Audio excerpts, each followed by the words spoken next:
გამარჯობა. მე ვილაპარაკებ როგორ უნდა მოხდეს სოფლიოს 3%-ში, ან დაიწყოთ AI agent-ებზე მუშაობა და ასთანა ის 3% როგორ გადაკვეთა 3%-ს და AI agent-ებს შორის. მოგას ცოტა ინტრიგას დავტოვებ. ჩანსხო სკრინი. ოკეი, მოგდაუწყოთ პრეზენტაციის შესწავლით 20 წლის განმავლობაში ჩემი პირველი პრეზენტაცია ეს.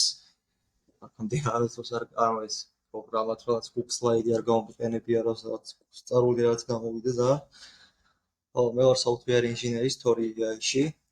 story AI არის მარკეტინგის ავტომატიზაციის თული.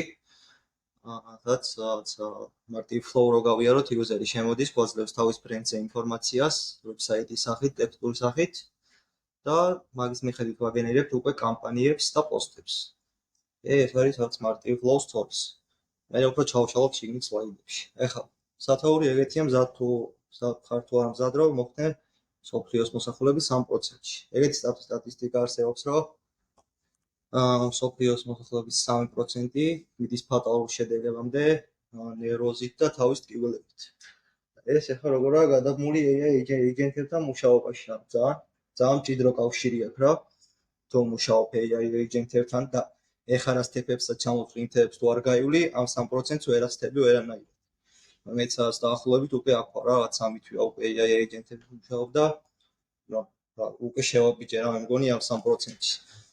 ეხლა დავიწყოთ ისტორია ეგეთი იყო, რომ ქონდა 2 კვირა, რომ ანუ ისტორია ზოგადად უკვე 2 წელი არსებობს და აქამდე ქონდა უბრალოდ AI assistant რაც flow, ჯოლებრივი ასისტენტი იყო და ქონდა ეგეთი 2 კვირა ქონდა რაც ვადა, რომ რაც proof of concept გავეკეთებია, გადაგვეწერა AI agent-ებზე. და ეხლა ვილაპარაკებ ისეთ რაღაცებზე, რაც ან რო დავბრუნდე, რაც 3 თვის წინ რას ვისამდი. პირველ რიგში თავი პრობლემა რაც იყო ამ AI agent-ებზე მუშაობის ყოველთვის მაწუხებდა ის კითხვა, რომ რა არის, რა ჯანდაბაა AI agent-ი, რა მუშაობ ამაზე, უკვე ასისტენტის flow ქონდათ, ან რითი განსხვავდება ერთმანეთისგან და მოკლედ ეს კითხვები ჩამოვწერე, რაზეც სანამ მუშაობას დაიწყებ, აი 100%-ით შენ თავთან დარწმუნებით უნდა ილაპარაკო ამ კითხვებზე და პასუხები უნდა გქონდეს, რა თორე ძალიან გაგჭედავს ეს კითხვები და უცოს ლუპში ჩააგდებს, რომ აი აბა ეს ამას რატო ვაკეთებ და ეს რატო მუშაობს და ჩვენი მიდგომა ეგეთი იყო, რომ მოდი დავუწყოთ კოდის წერა, თან დოკუმენტაცია ვიკითხოთ და სადღაც გავალთ რა და ბოლოში აი მაგან დაგმართა ნევროზი და თავის ტკივილი, რომ ეგრე არ უნდა გაკეთოთ რა, ჯერ მოდი გავარკვიეთ რა არის AI agent, რითგან სხვადასხვა flow-სგან, ასისტენტისგან, რომელი უნდა გამოიყენოთ. ეხლა მაგებზე ლაპარაკს არ დავიწყებ, ჩემზე ბევრად უკეთ ხსნიან რაც ინტერნეტში და ჩავაგდებ მაგ ლინკებს. Discord-ში აქ ეხლა დაწერას აზრი არ ქონა, იცი ვერ დავაკოპირებ და Discord-ში ჩავაგდებ ამ პრეზენტაციის მერე მაგ ლინკებს, რომელსაც ჩემეზით უეჭველი უნდა უყუროთ, რომ სამ დაიწყებთ მუშაობას. ოკეი, გადავიდეთ შემდეგზე. რა თულებს ვიყენებ story-ში? LangChain, LangGraph და LangSmith. და დავიწყოთ მარცხნიდან, რა არის LangChain. ეს არის LangChain-ი, რო არ მიაბა LangSmith და LangGraph რა, ანუ LangChain-ი არის პროსტა GPT-ის, Gemini-ის, Anthropic-ის wrapper-ი რა, უბრალოდ თუ LangChain-ს იყენებ LangSmith-ის და LangGraph-ის გარდა, თულად დროს ხარჯავ რა, თუ ზედმეტ კოდსერ. იმდენ ამაზე YouTube-ი ავი, copyright არ დაგაგეთ. მოკლედ LangChain-ი არის უბრალოდ რაც OpenAI-ის, Gemini-ის wrapper-ი რა, მარტივად რო ვთქვათ. LangSmith-ის და LangGraph-ის გარეშე რა თქმა უნდა. ეხლა გადავიდეთ რა არის LangSmith. მოკლედ, ყველას ქონია ალბათ ეგეთი შემთხვევა, რომ რაცა თუნდაც AI agent-ი არა, მაგრამ თქვათ რაცა ასისტენტზე. აი წავეცინება, თქვათ ასისტენტზე მუშაობ. და აი რაცა ისე მიდის, რომ ყველაფერი კარგად მიდის რა, ბაგი საერთოდ არ გვაქვს, ყველაფერი ძალიან მაგრამ მუშაობს, მაგრამ უცებ არ საიდან, როგორც აი ეს ტიპი რო იჩნდება ამ ვიდეოში, ეგრე გვეჩნდება რაც ბაგი რა, რომელიც რეალურად ჩვენი ან როგორც ეგ დეველოპერის კოდის ბრალი არ არის. მაგაში გვეხმარება LangSmith-ი, რომ აი ესეთი პრობლემები რაღაცნაირად დავიჭიროთ რა, ეხა ეს ტიპი როგორც გაიჩნდა, ესეთი ყოველთ 100 წელიწადში ერთხელ მოხდება რა, ეგეთია ჰალუცინაციაც რა, არ იცი როდის რა გემართება. ხო, აი ამაში გვეხმარება LangSmith-ი, რომ რაღაცნაირად აი ნახოთ რამ გამოიწვია ეს პრობლემა რა. კიდევ LangSmith-ი რაში არის კარგი, თუ ყავს თიმში არა დეველოპერი ადამიანი, ვინც პრომპტებს წერს, ეს ძალიან კაი თულია, რომ LangSmith-ის dashboard-ში შეგვიძლია გავიტანოთ პრომპტები და იქიდან ვამენეჯოთ, რაც კომიტებით ისტორიები გქონდეს. და კიდე ერთი რჩევა, რაც იქნება სანამ დაიწყებთ, LangChain-ს აქვს კიდე ერთი ბიბლიოთეკა LangChain Community ქვია და სანამ დაიწყებთ მუშაობას, მაგასაც რო გადახედოთ, იმიტომ რომ მან უამრავი თულია, რომელზეც მუშაობა სანამ დაიწყებთ, შეიძლება უკვე რაღაცა საწყობილი აქვს რა და თან open source-ია, შეგიძლიათ არ გამოიყენოთ, მაგრამ უბრალოდ კოდში მაინც ჩაიხედოთ, ეგეც ძალიან კაი თულია. და იმის გარდა რომ თქვენ წეროთ პრომპტები, რაც თუ ხართ შემნაირი ტიპი, ვისაც პრომპტების წერა ძალიან არ ელოდება, LangChain-ს აქვს თავის hub-ი, სადაც ეს პროსტა ადამიანები შედიან და თავის პრომპტებს ტვირთავენ. ძალიან ბევრი პრომპტია, 1000-ობით, 10000-ობით, ხო და რა შეგიძლიათ ესენიც გამოიყენოთ რა. შემდეგი. და ეხლა უკვე LangGraph-ზე მიმები და რაღაცეები აქვს დავსერიოზულდეთ. LangGraph-ზე გადაობა. LangGraph რა არის ახლა? ორი ძირითადი კონცეფტია LangGraph-ში, გრაფები და state-ები. გრაფები არის ტრადიციული გრაფები, სადაც edge და node გვაქვს. edge არის სადაც იწერება, ალბათ node არის სადაც იწერება ლოგიკა, ანუ რაღაცა ელემენტთან კოლები, პრომპტების წამოღება, და სხვა API-ებთან კავშირი და edge-ები არის, რაც ამ node-ებს აკავშირებს. რა უნდა იყოს შემდეგი step-ი, შემდეგი step-ი, რაღაცა ეგეთი flow და state არის ობიექტი, რომელზეც გვაქვს ცნობა ნებისმიერი edge-დან და ნებისმიერი კოდის მონაკვეთში. რაც ზედმეტი props-ების, chain-ების და რაღაცების გარეშე ძალიან მარტივად LangGraph-ი მაგას ასაპორტებს, რომ ნებისმიერ ადგილას დავიკითხოთ და ჩავწეროთ ამ state-ში ინფორმაცია.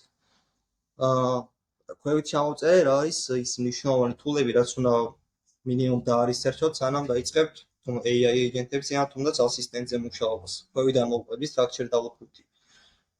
Structured output-ი არის ეგეთი რაღაცა, როცა element-თან ხოლმე ვაკეთებთ, უკან გვიბრუნება ობიექტი, რომელიც შეიცავს უბრალოდ რაღაც პარამეტრებს და მათ შორის content პარამეტრს, რომელშიც უბრალოდ string-ად წერია რაღაც AI-ისგან დაბრუნებული რაღაცა string-ი, რომელიც string-ია, მაგრამ შეიძლება იყოს JSON-ი, massive-ი ან რაღაცა მსგავსი და structured output-ი გვეხმარება, რომ ეს დავამენეჯოთ 100%-იანი, 100%, უბრალოდ 99%-იანი შედეგი მივიღოთ, რომ უეჭველ იმ სქემას დაგვიბრუნებს, რასაც ჩვენ გადავცემთ და სხვათა შორის რამოდენიმე დღის წინ მოხდი იმ 1%-ში, სადაც აი გაიბაგა და მაგას ძალიან დიდ ხარი ვარის ერჩები.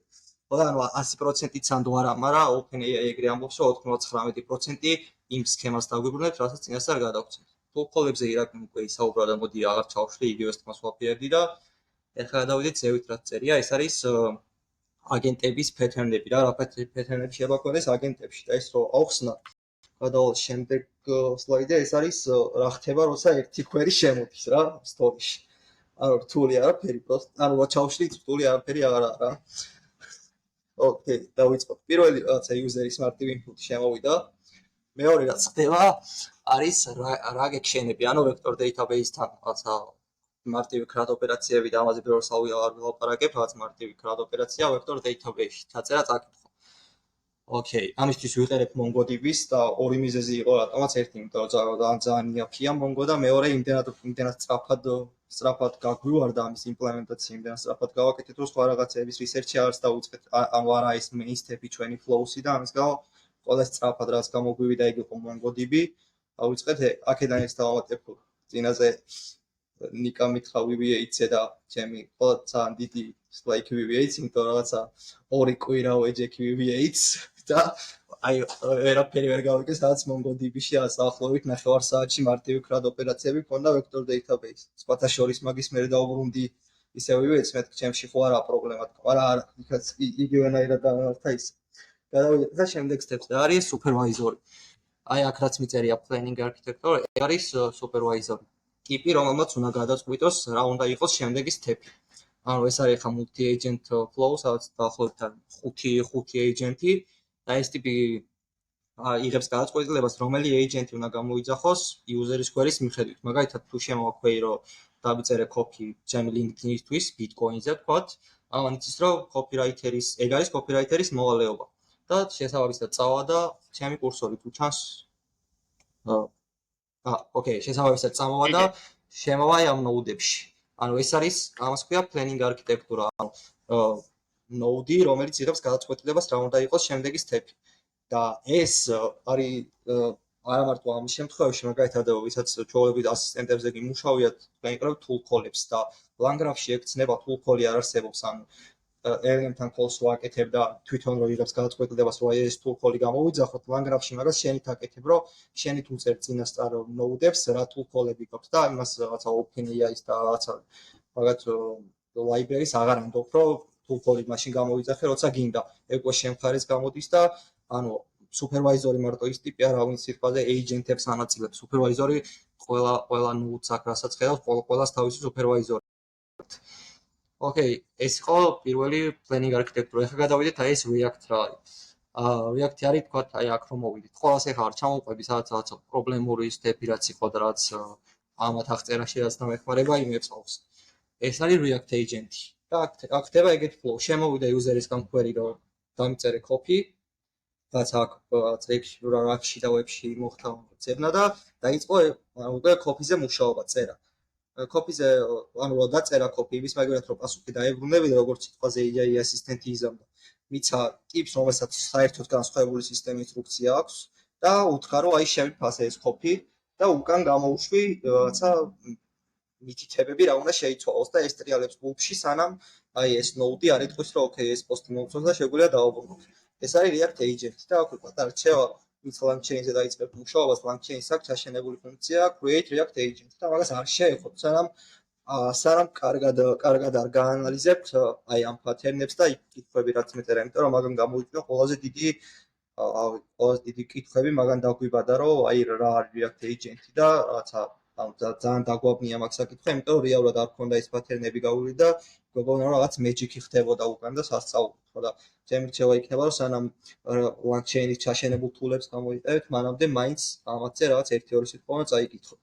და შემდეგი რაც მოდის human in the loop-ი არის აი სიტყვაზე ეს მომენტი რო ავიღოთ, აქეთან node-ი დავიკიდოთ, ეს არის პროსტა, როცა user-ი მოგცემს inputs და ვთქვათ მარტივად გვეუბნება რომ ეს შეინახე რაკში, რომ სამომავლოდ პოსტების წერაში გამოიყენო ჩვენ მაგალითს. რაც შემოვა input-ი, შევინახავთ რაკში, დავუბრუნებთ უკან ინფორმაციას, კიდე ხო არ გინდა რამე შევინახოთ. ანუ ეს არის ის სტეპი, რასაც user-ი ატრიგერებს და user-ი იღებს 100% ამ მონაწილეობას. ანუ ეს არის ის მომენტი, სადაც user-ის გარეშე არაფერი არ მოხდება. ოკეი, ეს მარტივი სტეპია და ბოლო არის საფრაფები. და ამაზე რაღაცას ვიტყვრა, ეს ამის proof of concept-ი ავაწყეთ დაახლოებით 1 კვირაში და ახლა გეტყვით ეგრე რატომ მოხდა ეგრე მარტივად. აი თქვა დავიწყეთ აი ამ copywriter-ის აგენტის აწყობაში. თან თავჯდომარედ ვიყენებთ კურსორს. ავაწყეთ copywriter-ი და პარალელურად დავაწყეთ რაღაც ესეთი გრაფი, ოღონდ უფრო მეტად ჩაშლილი. უთხარით რომ გამოიყენე ზუსტად ის მიდგომები, ზუსტად ის მიდგომები და სტრუქტურა, რაც გამოვიყენეთ ამ copywriter-ში და ამ გრაფის მიხედვით ავაწყე multi-agent flow. და იგი იყო კურსორისგან ჩემთვის ყველაზე ვაუ ეფექტი, რომ ამ შეიძლება 100%-იანი სიზუსტე ვერ დადო, მაგრამ ძალიან წინ წაგწია მაგ მომენტში. და იქნება ჩემი რჩევა, რომ ვინც multi-agent flow-ზე იმუშავებთ, ეგ კურსორი მაქსიმალურად გაწუროთ რა მაგ საკითხში. იმიტომ რომ ამ შემთხვევაში კარგად იმუშავა, რაღაცა გრაფების წაკითხვა შეძლო და რაც კონკრეტულ agent-ის მიხედვით შემდეგ სხვა agent-ები შექმნა. ოკეი. კიდე რაზე მინდოდა ლაპარაკი? კაი, მოდი უცებ მაშინ გავშალოთ რატო არის ეს agent-ი და არ არის workflow, თქვათ, ანუ რა განსხვავება მარტივად სიტყვაზე ეს ორი სტეპი, ანუ რაც აი რაებსაც ნიშნავ ხა, იქნებოდა მთლიანად workflow, მაგრამ ეგ ორი სტეპი ქმნის აი ამ flows agents. და რა განსხვავება AI agent-ი არის ტიპი, რომელსაც შეუძლია ავტონომიურად user-ისგან დამოუკიდებლად რაღაცების გაკეთება და ეხა ეს ორი სტეპი რას აკეთებს, რომ თქვათ ეს სტეპი ყოველ დღე რაღაც დროა სიტყვაზე 12 საათზე მიდის, Google-ში ეძებს ბრენდის შესახებ ინფორმაციას. თუ ნახა რამე სტატია დაიწერა რამე, მიდის და იმაზე ქმნის პოსტს.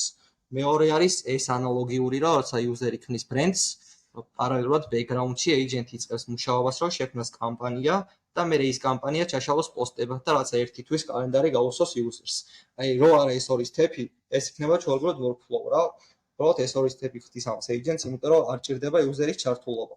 და აი მაგორ შორის გარჩევა ცოტა ის არა რთულია, რომ რა არის agent-ი და რა არის workflow, მაგრამ იმ ორ შორის თუ შეატყობ განსხვავებას, რა არის ასისტენტი და რა არის agent-ი, ეგეც საკმარისია რა ჩემი აზრით, რომ ამაზე მუშაობა დაიწყო. ოკეი, მე მგონი ეგ არის თქოს მინდოდა. ეგრე მოკლედ. კაი იყო და თა, მაგარი ვიცინე. განსაკუთრებით თავიდან. ანუ საბოლოო ჯამში მაინც მე მგონი აი ტიპები იყო იმის, რომ 3%-ში არ მოხდე. რა ვცადნა და იყიდები თავიდან